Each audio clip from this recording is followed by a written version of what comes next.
নমস্কার বন্ধুরা, আমি প্রসূন আচার্য। আপনারা দেখছেন প্রসূন আচার্য জার্নালিস্ট চ্যানেল। বন্ধুরা, যে খবরটার জন্য আপনারা গত 2-3 দিন ধরে অপেক্ষা করছিলেন এবং আপনারা বারবার জানতে চাইছিলেন আমার কাছে সমস্ত রাজনৈতিক দলের পলিটিশিয়ানরা, কংগ্রেস, তৃণমূল, বিজেপি এবং লেফট সিপিএম, তারা জানতে চেয়েছেন।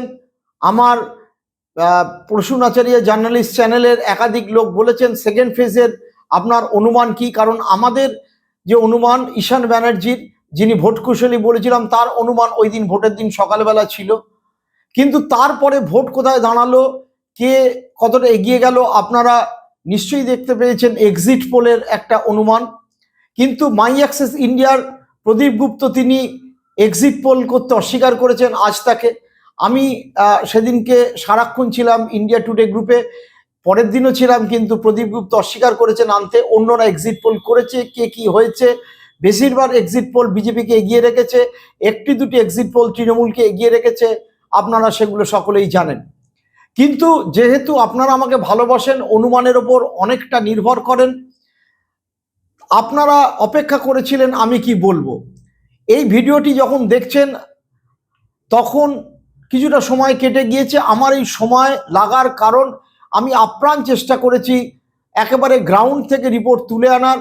দফায় দফায় আমার সোর্স, দফায় দফায় জেলা রিপোর্টার, দফায় দফায় পলিটিক্যাল পার্টির লোকেদের সাথে কথা বলেছি, সিট ভিত্তিকভাবে আলোচনা করেছি, করে বোঝার চেষ্টা করেছি যে ম্যাক্সিমাম বিজেপি কতটি আসন যেতে পারে। এই কারণে করেছি, ম্যাক্সিমাম তৃণমূল কতটি যেতে পারে না।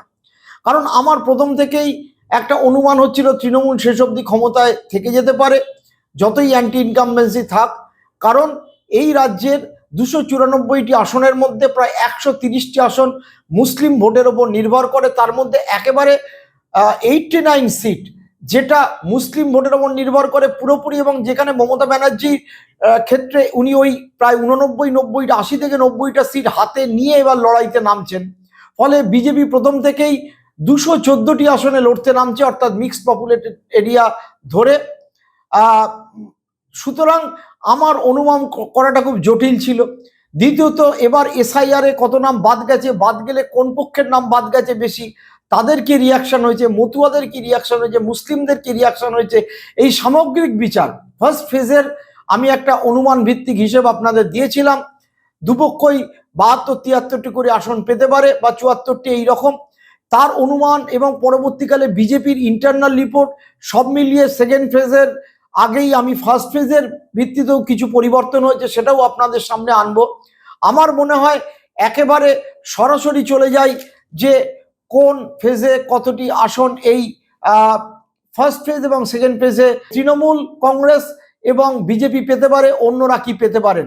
আপনাদের মনে রাখতে হবে এই ক্ষেত্রে আমি দ্বিতীয় পর্ব 142টি আসন নিয়ে আগে আলোচনা করি, যেখানে গতবার তৃণমূল পেয়েছিল 123টি আসন, বিজেপি পেয়েছিল 18টি আসন, আইএসএফ সিপিএম এর সাপোর্টে পেয়েছিল ভাঙড়, যেখানে নওশাদ সিদ্দিকী জিতেছিলেন। একেবারে সরাসরি আমি চলে যাব দক্ষিণ 24 পরগনায়। দক্ষিণ 24 পরগনায় গতবার মোট 31টি আসন, গতবার তৃণমূল জিতেছিল 30টি আসন, আইএসএফ জিতেছিল 1টি আসন, বিজেপি 1টিও আসন জেতেনি। কিন্তু এই বছরে আমার অনুমান হচ্ছে, আমার যা গ্রাউন্ড রিপোর্ট পেয়েছি তাতে অন্তত 3টি আসনে, সোনারপুর, গোসাবা এবং বেহালার একটি আসনে ভালো রকম লড়াইতে রয়েছে বিজেপি, ক্যানিং পূর্ব এবং ভাঙড়ের লড়াইতে রয়েছে আইএসএফ। তার ফলে আমার অনুমান এইবার এই দক্ষিণ 24 পরগনায়, যেটা 30টি আসনের মধ্যে গতবার বিজেপি একটিও আসন জেতেনি, এবং বলতে হবে এই দক্ষিণ 24 পরগনা অভিষেক ব্যানার্জির একেবারে হাতের তালুর মতো ছিল। এবার আমরা দেখেছি অজয় পাল শর্মা, তাকে এনে কিভাবে সিংহম বানিয়ে দক্ষিণ 24 পরগনায় ঘোরানো হয়েছে, কিভাবে ফলতায় পুনর্নির্বাচনের জন্য নির্দেশ দেওয়া হয়েছে এবং হবেও কিছু সিটে পুনর্নির্বাচন। সুব্রত গুপ্ত, যিনি অবজারভার, স্পেশাল অবজারভার, তিনি টোটাল খতিয়ে দেখে বলেছেন। তো সামগ্রিকভাবে দক্ষিণ 24 পরগনায় এবারের অবস্থায় আমার অনুমান, আমি দেখুন এখানে দুটো হিসেব করেছি। এক, তৃণমূল কংগ্রেস সবচেয়ে কত কম আসন পেতে পারে, এই কারণেই করেছি যে তাহলে খুব খারাপ রেজাল্ট হলে তৃণমূল কংগ্রেস কোথায় যেতে পারে, তার থেকে কিঞ্চিত ভালো রেজাল্ট হলে তৃণমূল কংগ্রেস কোথায় যেতে পারে। তৃণমূল কংগ্রেস 27টি আসন পেতে পারে, 3টি আসন হারাতে পারে। বিজেপি 2 থেকে 3টি আসন জিততে পারে। আইএসএফ 1টি থেকে 2টি আসন জিততে পারে। আইএসএফ এখানে ভাঙড়ের আসন ছাড়াও ক্যানিং পূর্ব, যেটা আরাবুল লড়ছেন, সেই আসনে লড়ছেন, এমন হতে পারে আইএসএফ 1টি আসন নাও জিততে পারে, এমনকি ভাঙড়ের আসনটিও তৃণমূল জিততে পারে। কিন্তু আমার মিনিমাম অনুমান, অর্থাৎ তৃণমূল কংগ্রেস এই দক্ষিণ 24 পরগনা থেকে মিনিমাম 27টি আসন জিততে পারে। কলকাতা 11, গতবার 11টি আসনই তৃণমূল কংগ্রেস জিতেছিল।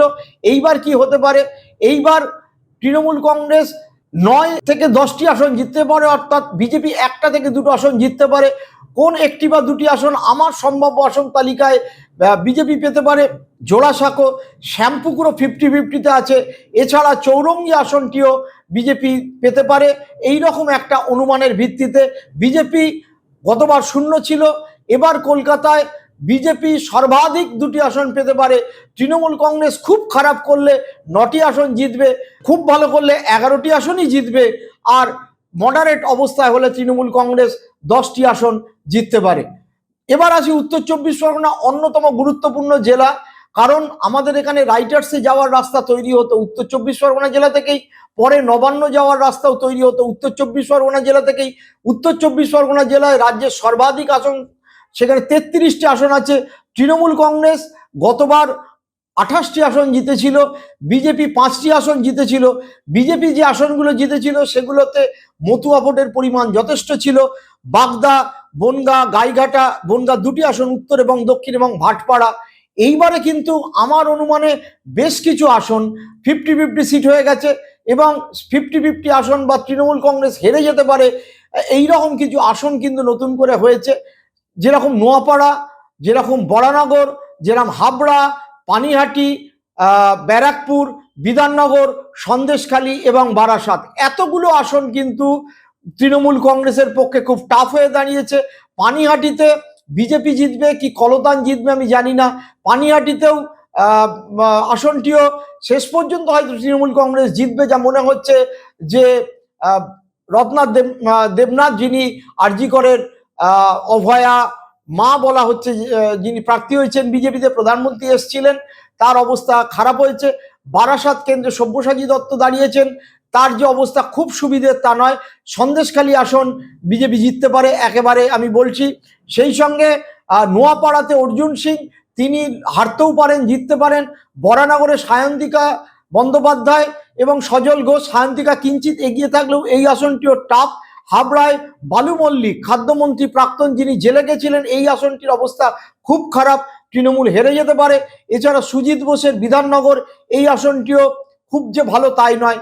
আমার কল হচ্ছে তৃণমূল এই জেলায় সবচেয়ে কম আসন জিততে পারে, 23 থেকে 24টি। বিজেপি লোকসভায় 8টি কেন্দ্রে গিয়েছিল, বিজেপি খুব ভালো করলে এবার 10টি কেন্দ্র জিততে পারে। বিজেপি মডারেট রেঞ্জে গতবার 5টি পেয়েছিল, এবার 8টি আসন জিততে পারে। সিপিএম 1টি আসন জিততেও পারে, অথবা সিপিএম যদি না জেতে তাহলে ওই আসনটা জেতার সম্ভাবনা বেশি। নির্মল ঘোষের পুত্র, তিনি ওই আসনটি জিততে পারেন। এছাড়া 1টি আসন এবার তৃণমূল থেকে আইএসএফ জিততে পারে। দেগঙ্গা এবং আমডাঙ্গায় তাদের প্রার্থী খুব ভালোভাবে লড়ছেন, এই ক্ষেত্রে আমার কল হচ্ছে যে 1টি আসন তারা ছিনিয়ে নিতে পারেন। গতবার তৃণমূল কংগ্রেস এই 75টি আসন, যেখানে বললাম উত্তর 24 পরগনা, দক্ষিণ 24 পরগনা এবং কলকাতা, এখান থেকে জিতেছিল 69। এই 75টির মধ্যে 69টি আসন তারা জিতেছিল, কিন্তু এইবার তারা বেশ কিছু আসন এই 3টি জায়গা থেকে খোয়াতে পারে বলে আমার প্রাথমিকভাবে মনে হচ্ছে। হাওড়া জেলায় এবার আসি। হাওড়া জেলায় 16টি আসন, গতবার তৃণমূল কংগ্রেস 16টার মধ্যে 16টাই জিতেছিল। এইবার তৃণমূল কংগ্রেস 2টো আসনে খুব টাফ কন্ডিশনে আছে, যেরকম উত্তর হাওড়া এবং বালি, এই 2টো কেন্দ্রতেই কিন্তু তৃণমূল কংগ্রেস যে অবস্থায় আছে, শেষ অবধি জিতবে কিনা আমি বলতে পারছি না, জিততেও পারে, কিন্তু তবু যদি খুব খারাপ হয়, আমার মতে তৃণমূল কংগ্রেস এই জেলায় 14 থেকে 15টি আসন জিততে পারে, বিজেপি 1 থেকে 2টি আসন জিততে পারে, এবং সেই 2টো আসনের মধ্যে পড়ছে বালি এবং উত্তর হাওড়া। এবার চলে আসি হুগলি জেলার কথায়। হুগলি জেলার আসন হচ্ছে 18টি। হুগলি জেলা গ্রামীণ হুগলি একটা রয়েছে, আপনারা জানেন, পুরসুরা, আরামবাগ, গোঘাট, খানাকুল ওই চত্বরে গতবার এই গ্রামীণ আসনগুলোতে বিজেপি জিতেছিল। অন্যদিকে শ্রীরামপুর থেকে শুরু করে বলাগার পর্যন্ত গঙ্গার ধার ধরে যে আসনগুলো ছিল সেই আসনগুলো তৃণমূল কংগ্রেস জিতেছিল। এবার বেশ কিছু আসনের গুণগত পরিবর্তন হয়েছে।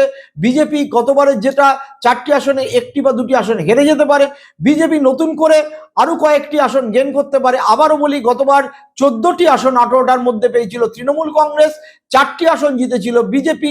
কিন্তু এইবারের যা অবস্থা তাতে তৃণমূল কংগ্রেস তারকেশ্বর, চুচুড়া, উত্তরপাড়া ইত্যাদি আসনে অত্যন্ত টাফ লড়াইয়ের মধ্যে রয়েছে, বলাগড়াও টাফ লড়াইয়ের মধ্যে রয়েছে। আমার কল হচ্ছে বিজেপি 4টি থেকে বেড়ে 6টি আসন অবধি হতে পারে। আমি আবারও বলছি, আমি বিজেপিকে সর্বাধিক আসন দিচ্ছি, তৃণমূল কংগ্রেসকে কিন্তু আমি একেবারে কনজারভেটিভ হিসেবের মধ্যে রাখছি। তৃণমূল কংগ্রেস খুব খারাপ ফলাফল করে হুগলিতে 14র মধ্যে 12টি আসন পেতে পারে। উত্তরপাড়া আসনে মীনাক্ষী মুখার্জির সাথে শীর্ষান্ন বন্দ্যোপাধ্যায়, কল্যাণ বন্দ্যোপাধ্যায়ের পুত্র লড়াই হচ্ছে। তিনি মীনাক্ষী মুখার্জি সম্ভবত পিছিয়ে পড়েছেন, ভোটের যা রিপোর্ট আসছে তাতে শীর্ষান্নই এই আসনটি দখল করতে পারে। গতবার কাঞ্চন মল্লিক পেয়েছিলেন, কিন্তু কোনোভাবেই বিজেপি এই আসনটি পাবে না নিঃসন্দেহ বলা চলে। এরপর আমরা চলে আসছি নদিয়া জেলায়। নদিয়া জেলায় 17টি আসন। নদিয়াকে কেন্দ্র করে মুর্শিদাবাদ লাগোয়া নদিয়ার মুসলিম জনবসতি বেশি। উত্তর 24 পরগনার বনগাঁ সাব ডিভিশনের সংলগ্ন জায়গায় আপনারা জানেন যে সেখানে মতুয়া সম্প্রদায়ের একটা বড় রকম প্রভাব রয়েছে। এবং আমরা যদি ওভারঅল দেখি তাহলে তৃণমূল করিমপুর, তেহট্ট, পলাশিপাড়া, কালীগঞ্জ, নাকাশিপাড়া, চাপড়া, নবদ্বীপ এই আসনগুলো বার করতে পারে বিজেপি। গতবারে যেটা আসনের মধ্যে খারাপ আছে, হরিণঘাটা হারতে পারে, কল্যাণী হারতে পারে, যেরকম কৃষ্ণনগর দক্ষিণ আসনে তৃণমূল হারতে পারে। তবে যদি বিজেপি তাদের আসনগুলো রিটেন করে এবং বিজেপি রানাঘাটের 3টে আসন, চাকদার 1টি আসন, কৃষ্ণনগরের 2টি আসন জিততে পারে। তো আলটিমেটলি আমার কল হচ্ছে বিজেপির আসন সংখ্যা গতবার এই 17টির মধ্যে ছিল 9টি, তৃণমূল কংগ্রেস ছিল 8টি। আমার কল হচ্ছে বিজেপি এবার এখানে 1টি বা 2টি আসন বাড়িয়ে 10 থেকে 11টি আসন পেতে পারে। তৃণমূল কংগ্রেস খুব খারাপ করলে 6 থেকে 7টি আসন জিততে পারে এই কেন্দ্রে। এরপরে পড়ে রইল বর্ধমান জেলা। এবং বর্ধমান জেলার যদি আমি অবস্থাটা দেখি তাহলে পূর্ব বর্ধমানের, পশ্চিম বর্ধমান তো আগেই হয়ে গেছিল, পূর্ব বর্ধমানের 16টি আসনে গতবার 16টিই জিতেছিল তৃণমূল কংগ্রেস। এইবার হুগলি সংলগ্ন একটা অংশের রেজাল্ট খারাপ হতে পারে, মানে বিজেপি খুব ভালো ফলাফল করলে 2টি আসন জিততে পারে, নাও জিততে পারে। তৃণমূল কংগ্রেস 16টার মধ্যে 14টি আসন নিশ্চিতভাবে জিতবে এবং বিজেপি 2টি আসন ম্যাক্সিমাম হলে পাবে। আমার এইভাবে যদি আমি বলি, আপনারা যদি সামগ্রিক হিসেবটা দেখেন তাহলে তৃণমূল কংগ্রেস উত্তর 24 পরগনায়, আবারও বলছি, দক্ষিণ 24 পরগনায় 27টি আসন পেতে পারে, কলকাতায় 9 থেকে 10টি আসন পেতে পারে, উত্তর 24 পরগনা 22 থেকে 23টি আসন পেতে পারে, হাওড়া জেলায় 14 থেকে 15টি আসন পেতে পারে, হুগলি জেলায় 12 থেকে 14টি আসন পেতে পারে, নদিয়া জেলায় 6 থেকে 7টি আসন পেতে পারে, পূর্ব বর্ধমানে পেতে পারে 14টি মতো আসন, 15টিও পেতে পারে। অর্থাৎ তৃণমূল কংগ্রেস এই সেকেন্ড ফেজ অফ ইলেকশনে সামগ্রিকভাবে 104 থেকে 110 বা 111টি আসন পাবে বলে আমার অনুমান। বিজেপি কি হতে পারে? বিজেপি দক্ষিণ 24 পরগনায় 2 থেকে 3টি আসন পেতে পারে, কলকাতায় 1টি থেকে 2টি আসন পেতে পারে, উত্তর 24 পরগনায় 9 থেকে 10টি আসন পেতে পারে। আবার বলছি, উত্তর 24 পরগনায় 9 থেকে 10টি আসন পেতে পারে, হাওড়ায় 1টি থেকে 2টি আসন পেতে পারে, হুগলি জেলায় 4 থেকে 6টি আসন পেতে পারে, নদিয়া জেলায় 10 থেকে 11টি আসন পেতে পারে, পূর্ব বর্ধমানে 1টি থেকে 2টি আসন পেতে পারে। অর্থাৎ বিজেপি 28 থেকে 36টি পর্যন্ত সেকেন্ড ফেজের আসন জিততে পারে। তাহলে সিপিএম কটি আসন জিততে পারে? সিপিএম এর কলদান দাশগুপ্ত এবং মীনাক্ষী মুখার্জি এই দুজন লড়াইতে রয়েছেন। দীপশিতা ধর সেভাবে মানে লড়াইতে জেতার মতো কন্ডিশনে নেই। কলকাতায় টালিগঞ্জে পার্থপ্রতিম বিশ্বাসও জেতার মতো অবস্থায় নেই, আফরিনও নেই, এবং নোয়াপাড়াতেও সিপিএম এর ক্যান্ডিডেট তিনি কিন্তু জেতার মতো অবস্থায় নেই। সব মিলিয়ে সিপিএম শূন্যটি আসন পেতে পারে অথবা একটি আসন পেতে পারে। আইএসএফ একটি থেকে দুটি আসন জিততে পারে। আমার প্রাথমিকভাবে এইটা হচ্ছে সেকেন্ড ফেজ অফ ইলেকশনের রেজাল্ট। প্রথম ফেজে আমরা দিয়েছিলাম 71-72টি মধ্যে বিজেপি এবং তৃণমূলের, কিন্তু আমি সেখানে কিছু সেকেন্ড টাইম রিপোর্ট পাওয়ার পর বিজেপির ইন্টারনাল রিপোর্ট এবং তৃণমূলের ইন্টারনাল রিপোর্ট, কংগ্রেস বা অন্যদের কাছ থেকে ফলাফল পেয়ে আমার একটা প্রাথমিকভাবে যে অনুমান হয়েছে, বিজেপি ম্যাক্সিমাম 78টি আসন পেতে পারে, খুব ভালো করলে 80টি পেতে পারে, কিন্তু 78 ধরেই আমি চলছি। তৃণমূল কংগ্রেস কাম ডাউন টু 70 ফার্স্ট ফেজের। আবারও বলছি, প্রথম পর্বের যে 152টি কেন্দ্রের ভোট হয়েছিল সেখানে আমার অনুমান বিজেপি পেতে পারে 78টি, খুব ভালো হলে অসম্ভব হলে 80টি আসন পেতে পারে। তৃণমূল কংগ্রেস সেখানে 70টি আসন পেতে পারে। তৃণমূল কংগ্রেস নেমে আসতে পারে 68 পর্যন্ত আসনে। আরও পরিষ্কার করে বললে, প্রথম পর্বে তৃণমূল কংগ্রেস 68 থেকে 70 আমার কল, বিজেপি 78 থেকে 80 আমার কল। কংগ্রেস 3 থেকে 4টি, মালদা এবং মুর্শিদাবাদ জেলা মিলিয়ে কংগ্রেস 3 থেকে 4টি আসন পেতে পারে। সিপিএম মুর্শিদাবাদ জেলায় যা ফলাফল হতে পারে তার থেকে একটি বা দুটি আসন পেতে পারে। এটা হচ্ছে ফার্স্ট ফেজ অফ ইলেকশনে। অর্থাৎ সামগ্রিকভাবে যদি আমরা দেখি, তাহলে আমার লাস্ট কল হচ্ছে সব মিলিয়ে তৃণমূল কংগ্রেস 172 থেকে 180টি পর্যন্ত আসন পেতে পারে। এই আসন সংখ্যা বাড়তে পারে এই কারণে, যদি সিপিএম এর ভোট পার্সেন্টেজ কিছু কিছু ক্ষেত্রে বাড়ে তাহলে তা বাড়বে। যদি মুসলিম ভোট একতরফা তৃণমূল কংগ্রেসের দিকে যায় তাহলে এই আসন সংখ্যা বাড়বে। যদি বাঙালি অস্মিতা কাজ করে যায় তাহলে ভদ্রবিত্ত বাঙালির মিডল ক্লাস, আপার মিডল ক্লাস, তাদের একটা সেকশনের ভোট যদি মমতা বন্দ্যোপাধ্যায়ের দিকে আসে তাহলে বাড়বে, এবং লক্ষ্মীর ভাণ্ডার নিশ্চয়ই কাজ করবে বলে আমার ধারণা। সেই ক্ষেত্রে সেই ভোটটা যদি অটুট থাকে তাহলে এই আসন বাড়তে পারে।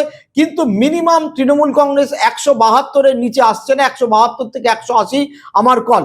উল্টো দিকে বিজেপি কটি আসন পেতে পারে? বিজেপি আমার 100-র নিচে পেতে পারেই, কিন্তু আমার কল হচ্ছে বিজেপিকে সর্বাধিক যদি আমি আসন দিই তাহলে 106 থেকে 116টি পর্যন্ত আসন বিজেপি পেতে পারে। কংগ্রেস পেতে পারে 3 থেকে 4টি আসন, এবং কংগ্রেসের এই আসনগুলো একেবারেই মালদা এবং মুর্শিদাবাদ জেলা কেন্দ্রিক আসন। অধীর চৌধুরী জিতবেন কি হারবেন না আমি বলতে পারছি না, তবে মালতীপুরে মৌসুম জেতার সম্ভাবনা বেশি। ফারাক্কা এবং শামশেরগঞ্জ আসনের মধ্যে একটি বা দুটি আসন কংগ্রেস জিতবে।